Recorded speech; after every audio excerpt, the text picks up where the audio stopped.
Welcome to part 3 of the Xpress series Quick Start video guide. So you've run Foundation to create this new cluster. Now let's jump into Prism and learn some basic configuration to manage this new virtual environment. All right, so we're going to click Manage Your Cluster with Prism link to begin. Now typically the way that you'll get to this is just by opening a browser and browsing to the IP address of one of your CVMs. It can be any of them. In this case, we're on 10.5.53.120. First, let's get familiar with the Prism user interface.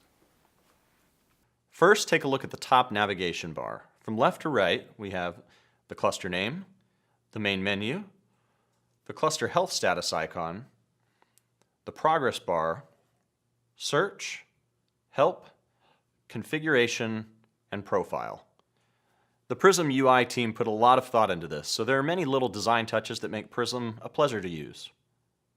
Setting an SMTP server for your cluster will allow Prism to send alert emails, as well as to notify Nutanix technical support if needed.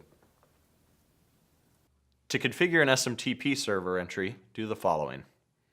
In the gear icon pull-down list of the main menu, select SMTP server. This will cause the SMTP server settings dialog box to appear. Fill in the following fields. Host name or IP address. Here you'll enter the IP address or the fully qualified domain name for the SMTP server.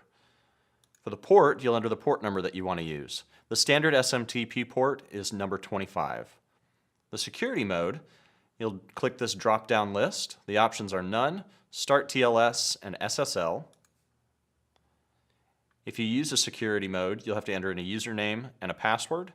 And then the From email address will choose what email address the alerts are going to be sent from.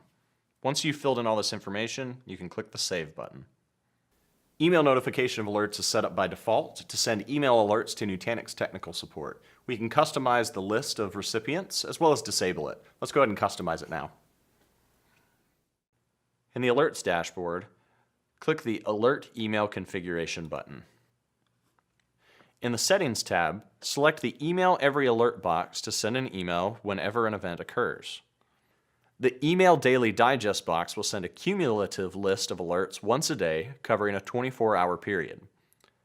You can check one or both boxes. If neither box is checked, no email alerts are sent. Selecting the Nutanix Support box will send the alert notification directly to Nutanix customer support. To send alert notifications to others, enter their email address in the comma-separated list in the field below the Nutanix Support box. Click the Apply button to apply the changes and continue the configuration. Or click the Save button to apply the changes and close the window. One of the nice things about AHV is it will create a storage pool and container for you automatically. Let's take a look at what it's done for us. If we go to the Storage section, click on Table, and Storage Pool, we can view the default storage pool, and go to Container, we can view the default container. So the storage pool is a physical separation of the disks. A container is a logical separation of the data.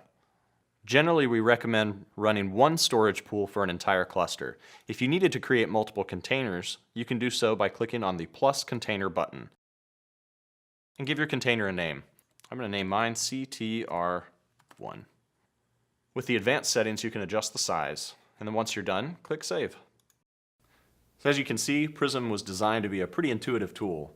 There's a lot of powerful stuff that you can do with it as well. To find out more, click subscribe on our YouTube channel. Thanks for watching. I'm going to get back to managing my Nutanix cluster now.